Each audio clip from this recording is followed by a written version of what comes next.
Shalom saudara yang dikasihi Tuhan. Kembali kita akan melanjutkan pelajaran The Secret of 1 Yohanes. Kita sudah masuk di dalam pasal 3 ayat yang ke-13.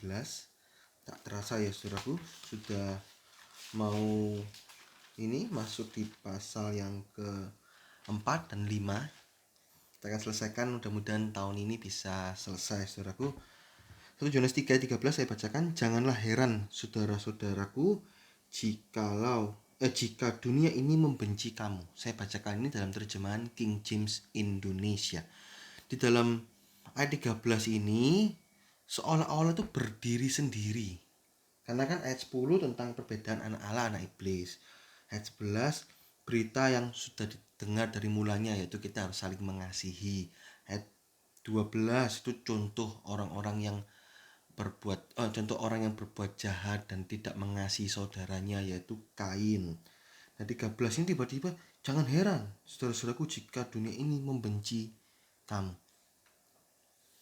Ini tampaknya kok langsung berubah topik yang lain gitu. Padahal tidak saudaraku, ayat ini masih sambungan dengan ayat sebelumnya, yaitu tentang Kain dan Habel.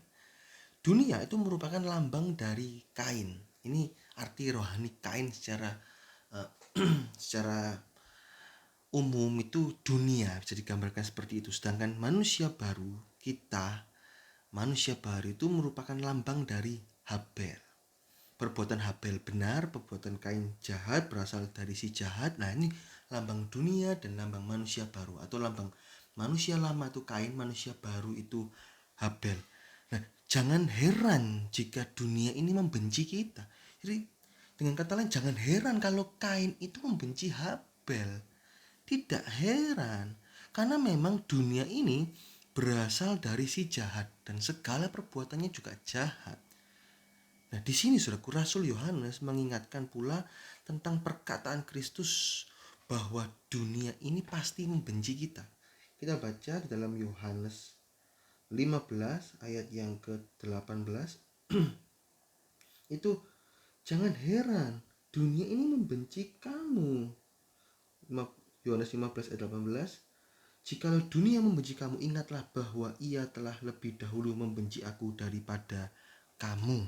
Nah, jadi ada pelajaran penting tentang dunia dan orang beriman. Ya, ada pelajaran penting. Ini ada dua pelajaran penting. Yang pertama, dunia tidak dapat membenci. Itu di dalam Yohanes 7 ayat yang atau Yohanes 15 ayat 19 dulu ini. Sekiranya kamu dari dunia, tentulah dunia mengasihi kamu sebagai miliknya. Nah, dunia nggak bisa membenci. Kenapa? Karena kita milik dunia. Sehingga kita tidak dibenci. Tetapi karena kamu bukan dari dunia, melainkan aku telah memilih kamu dari dunia, sebab itulah dunia membenci kamu. Nah, dunia nggak bisa membenci karena apa? Karena miliknya dunia. Kita lihat lagi dalam Yohanes 7 ayat yang ke-7. Dunia tidak dapat membenci kamu, tetapi ia membenci aku, sebab aku bersaksi tentang dia, itu Allah, bahwa sebab aku bersaksi tentang dia, tentang dunia. Ini dia itu artinya dunia, bahwa pekerjaan-pekerjaannya jahat. Nah ini pelajaran pertama yang kita bisa dapat, yaitu dunia tidak dapat membenci orang-orang yang mengasihi dunia ini. Nah, waktu itu saudaraku, saudara putra manusia Yesus itu mengolok-olok dia. Itu dalam Yohanes 7 ayat yang keempat. Ini ya, diolok-olok, sebab tidak seorang pun berbuat sesuatu di tempat tersembunyi jika ia mau diakui di muka umum. Jikalau engkau berbuat hal-hal yang demikian, tampakkanlah dirimu kepada dunia. Putra manusia Yesus punya saudara-saudara, dan saudara-saudara ini mengolok-olok. Ayo kamu jangan sembunyi-sembunyi, tampakkan diri kamu kan pengen terkenal kan, kamu mau diakui kan, itu bahasa kasarnya seperti itu. Nah, saudara-saudara ini pada waktu Yohanes 7 ini belum bertobat sehingga dunia mengasihinya. Oleh karena itu, putra manusia Yesus mengatakan bahwa dunia tidak dapat membenci mereka. Dikatakan kan ini, dunia tidak dapat membenci kamu. Kenapa gak dapat membenci? Yohanes 15 ayat yang ke-19 dijelaskan, dunia tidak dapat membenci karena kamu mengasihi dunia. Nah, orang-orang yang berasal dari dunia maka pasti dikasih dunia, sehingga diberikan segala perkara-perkara keduniawian yang menyalakan kedagingan, yang membuat daging ini bernyala-nyala. Mulai dari nafsu daging, nafsu mata, dan keangkuhan hidup itu dalam 1 Yohanes 2:16 itu dibuat bernyala-nyala, dilasatkan itu saudaraku. Jikalau demikian, konsekuensinya adalah kasih Bapa tidak ada dalam diri orang-orang tersebut. Jadi orang-orang yang mengasihi dunia, memang dunia tidak bisa membenci, dunia juga mengasihi, ada hubungan timbal balik. Bagaimana cara dunia mengasihi? Yaitu dengan diberikan kemewahan dunia, mulai dari pornografi, mulai dari kehidupan bebas berdosa, hal-hal yang berdosa, yang melasatkan daging, pembalasan, dendam, iri hati, disodorkan terus sama dunia, sehingga orang ini kalau mengasihi dunia, kasih Bapa tidak ada dalam diri orang itu. Itu dalam 1 Yohanes berapa? 2 ayat 15, 16, 17 itu saudaraku. Ini saudaraku. Memang di dunia orang-orang yang mengasihi dunia ini bisa senang, bisa bebas berbuat dosa, tetapi hanya berlangsung kurang lebih berapa tahun? 70 sampai 80 tahun saja. Di dalam Mazmur 90 ayat yang 10, umur manusia itu ya 70 tahun, jikalau kuat itu 80 tahun, sisanya berakhir dengan kesia-siaan atau kedukaan. Mazmur 90 ayat yang ke-10. Masa hidup kami 70 tahun, dan jika kami kuat 80 tahun, dan kebanggaannya adalah kesukaran dan penderitaan, sebab berlarunya buru-buru dan kami melayang lenyap. Ini saudara, 70-80 tahun, tapi sisanya mati dalam dosa, sisanya neraka yang kekal. Neraka yang kekal ini berapa tahun? Jutaan tahun, miliaran tahun, triliunan tahun, tidak terhingga. Bayangkan, hanya menikmati kesukaan dunia yang sesaat. Ya 70-80 tahun. Umur 80 bisa apa sih? Mau berzina juga enggak bisa. Kan sudah 80 tahun ya. Ya kalau bisa pun ya kita dengar di koran itu ada orang kakek-kakek mencabuli anak-anak. ya sudahlah, mungkin bisa kuat lah. Tapi 80 tahun. Setelah meninggal, terhingga kau tahun, miliar pangkat tahun tak terhingga di neraka. Dan itu penderitaan yang sangat, yang tak bisa dibayangkan. Bagaimana api neraka menghancurkan tubuh ini sehingga jadi bangkai hidup, saudaraku. Ini kita merasakan kengerian neraka seperti kita seolah-olah ada dalam dunia ini. Itu dalam Yesaya 66 ayat yang terakhir, ayat 24 itu. Bangkai hidup, kengerian yang amat sangat, dimana kita kena api kompor aja saat ini, atau api korek api, itu sakit. Itu akan kita rasakan di neraka kalau kita tidak bertobat. Karena itu bertobat kalau kita ada dosa, dan jangan berbuat dosa lagi. Jangan mau kalau dunia itu mengasihi kita, jangan mau. Pastikan dunia itu membenci kita. Ini pelajaran kedua yang kita akan lihat. Jadi dunia tidak dapat membenci, itu perkara yang tidak enak sebetulnya.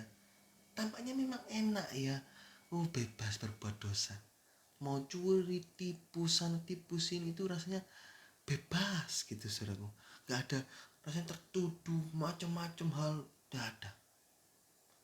Tapi itu cuma berlangsung 70-80 tahun. Selebihnya penderitaan, kengerian yang amat sangat. Hati-hati. Ingat, Yesaya 66:24, bangkai hidup, tubuh daging ini akan dibawa masuk ke neraka. Bukan hanya roh.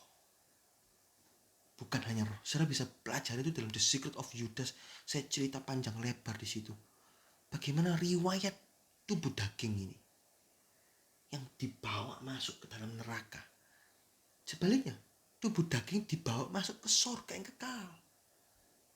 Itu video yang sebelumnya saya sudah pernah belajar terangkan saudaraku bagaimana tubuh daging ini dibawa masuk ke surga.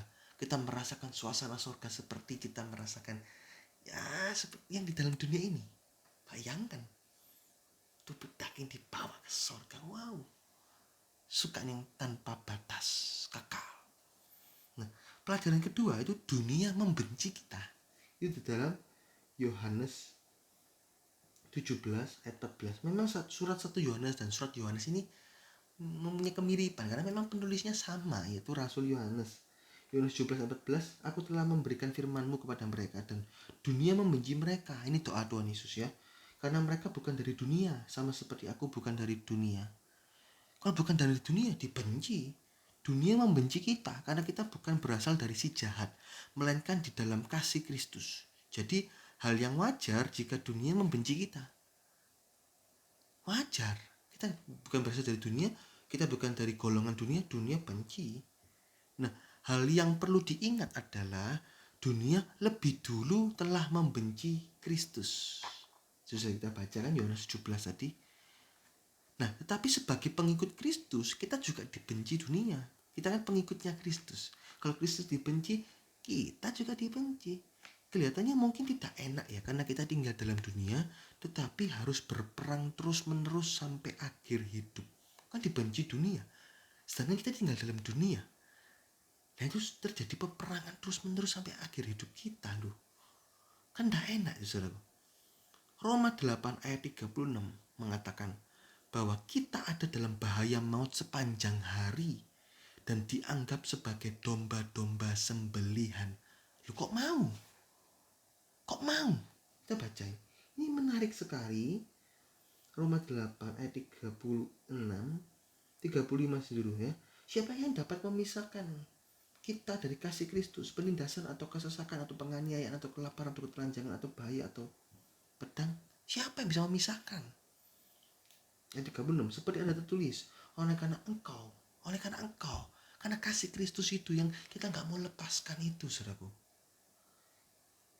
Kami ada dalam bahaya maut sepanjang hari. We are killed all the day long. Terbunuh. Apa yang artinya terbunuh ini? Daging ini terbunuh. Kami telah dianggap sebagai domba-domba sembelihan. Ada peperangan terus. Karena kasih Kristus kita gak bisa melepaskan. Kita gak mau melepaskan. Non? Kasih Kristus kita gak mau melepaskan. Ini begitu berharga. Ya sudah, dunia benci kita. Oleh karena itu ada perang. Daging harus dimatikan. Dunia ini jangan kita pakai dunia ini, saudaraku. Yang dosa-dosa jangan pakai. Yang netral-netral oke lah, pakailah dunia ini seperti orang tidak memakai, kata 1 Korintus 7 ayat 31. Nah, dalam bahasa Inggrisnya itu 1 Korintus 15 ayat 30-31. Kita baca lagi 1 Korintus 15 ayat 30-31. Ini juga menarik. Dan kami juga mengapakah kami setiap saat membawa diri kami ke dalam bahaya. Dalam bahasa Inggrisnya, and why stand we in jeopardy every hour. Jeopardy, dalam bahaya setiap jam. Ayat 31, saudara-saudara, tiap-tiap hari aku berhadapan dengan maut. Demi kebanggaanku akan kamu dalam Kristus Yesus Tuhan kita, aku katakan bahwa hal ini benar. Paulus rela setiap hari. Dalam bahasa Inggrisnya, I die daily. Saya mati tiap hari. Demi apa? Demi melayani Tuhan. Ini konteksnya Paulus 1 Korintus. Demi melayani Tuhan, saya mati tiap hari. Roma juga, Paulus juga tulis, oleh karena engkau, karena kasih Kristus itu kami berada dalam bahaya maut setiap hari. Kenapa? Karena kami rela itu agar kasih Kristus itu tidak sampai lepas, sampai tidak ada dalam hidup kami. Jangan sampai. Kalau kita mengasihi dunia, kasih Bapa pergi. Kalau kita nggak mau kasih Bapa pergi, pastikan dunia membenci kita. Nah, ini semua membuat dunia ini membenci kita. Sehingga ada peperangan antara roh kita dengan kedagingan kita, dan dipicu juga dengan keduniawian, karena kita berada dalam dunia ini. Dunia menawarkan berbagai macam tawaran-tawaran berdosa. Daging ini berontak terus. Oleh karena itu roh kita harus diperkuat, ya, diperkuat. Daging dimatikan, saudara, dimatikan tiap hari. Roh diperkuat dengan apa? 7 kebutuhan pokok rohani, yaitu hidup suci, pikul salib, bersekutu, suka berdoa, rajin ibadah, suka baca Alkitab, rajin baca Alkitab setiap hari, dan setia melayani Tuhan. 7 kebutuhan pokok rohani, sehingga roh kuat.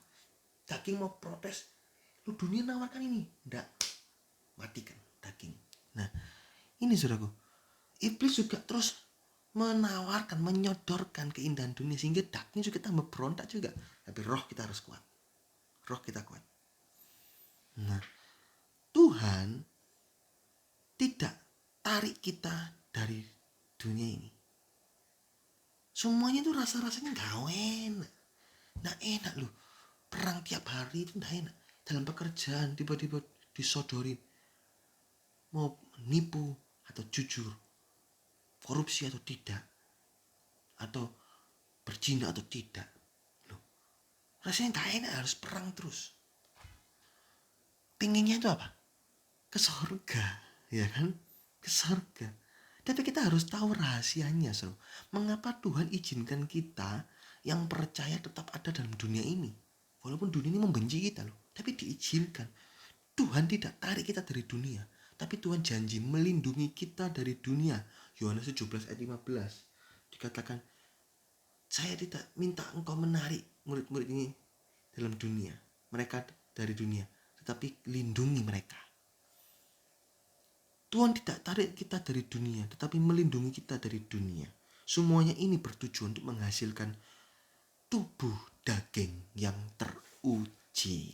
Ya, ini penting sekali, saudaraku, rahasia di sini. Sehingga pada titik tertentu bisa berhenti berbuat dosa. 1 Petrus 4 ayat 1.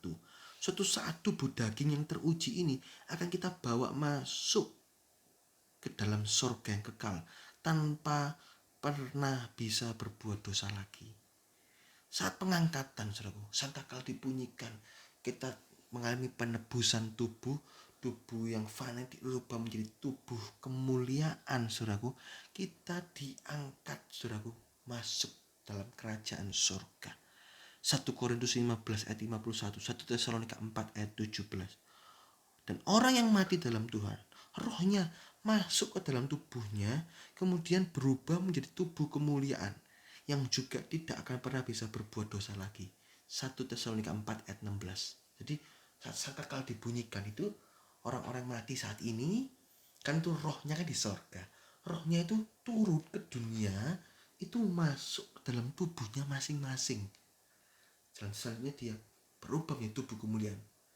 Nah, ada peristiwa-peristiwa kubur terbuka. Kubur terbuka. Nah, peristiwa itu bukan berarti orang yang mati itu perlu kuburan terbuka supaya bisa lewat. Tidak. Tubuh kemuliaan itu tidak terikat oleh dimensi ruang dan waktu. Bisa tembus tembok, bisa langsung sekejap pindah tempat di Amerika, di Kanada, langsung pindah tempat lagi Surabaya langsung. Itu tubuh kemuliaan. Nah, di dalam roh itu yang kubur terbuka itu, saudaraku, kubur terbuka ini juga saya perlu terangkan. Matius 27 ayat 52, dan kuburan-kuburan terbuka dan banyak orang kudus yang telah meninggal bangkit. Kuburan-kuburan terbuka itu bukan tanda, bukan karena nggak bisa lewat jadi perlu terbuka, bukan. Ini cuma tanda supaya orang-orang yang pengangkatan itu kan 3,5 tahun pertama, terus di tengah-tengah ini ada peristiwa pengangkatan, terus masuk 3,5 tahun kedua, itu zaman antikris. Nah, orang-orang yang ketinggalan tidak ikut pengangkatan, mereka itu akan shock berat. Loh, kubur terbuka itu kan pernah diterangkan di RFP channel bahwa kubur terbuka tanda peristiwa pengangkatan. itu akan membuat shock terapi orang-orang yang tertinggal, dan mereka akan mempertahankan imannya walaupun disiksa dengan siksaan yang belum pernah terjadi dan tidak akan pernah terjadi lagi. Tapi mereka mau mati dan akhirnya masuk surga. Tapi ya harus disiksa dulu, kan nggak mau saudaraku ya. Kita maunya ikut pengangkatan ya. Nah, di dalam pengangkatan tuh ada perubahan tubuh kita yang fana berubah menjadi tubuh kemuliaan. Tubuh kemuliaan ini tubuh yang sama seperti tubuhnya Tuhan Yesus saat dia bangkit. Nah, yang punya daging dan tulang. Itu tubuh kemuliaan masih punya daging dan tulang. Nah, daging ini bisa dibawa ke sorga, sehingga kita merasakan sorga seperti kita merasakan dalam dunia saat ini loh.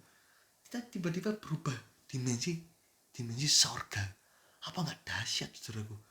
Kita bisa merasakan itu. Bukan roh. Saat ini orang-orang mati dalam Tuhan saat ini itu rohnya di sorga, tubuhnya di dalam kuburan, dalam dunia. Di sorga dia menikmati sukacita roh, dalam roh itu.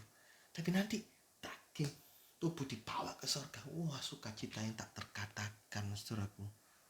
Sebaliknya loh, di pelajaran pertama dunia mengasihi kita, jadi tubuh daging ini kalau dikasih dunia akan dibawa seret ke neraka. Kalau kita dibenci dunia, dikasih Allah, tubuh daging akan diuji terus sampai setitik terus dibawa masuk ke surga.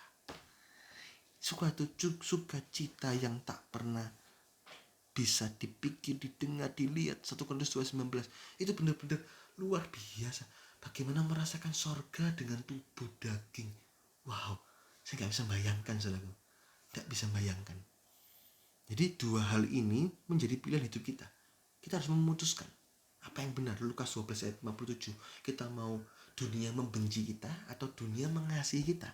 Kalau dunia mengasihi kita, ingat ujungnya neraka. Tubuh daging dibawa ke neraka. Tapi kalau dunia membenci kita, ingat ujungnya sorga. Tubuh daging dibawa ke sorga menjadi tubuh kemuliaan.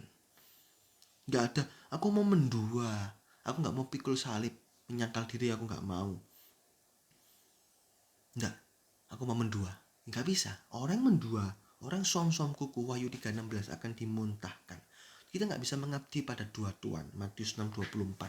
Jika kita mengasihi dunia, maka kasih Allah enggak ada dalam hidup kita. 1 Korintus 2:15. Jelas ayat-ayat ini menerangkan bahwa tegas A atau B, enggak bisa tengah-tengah.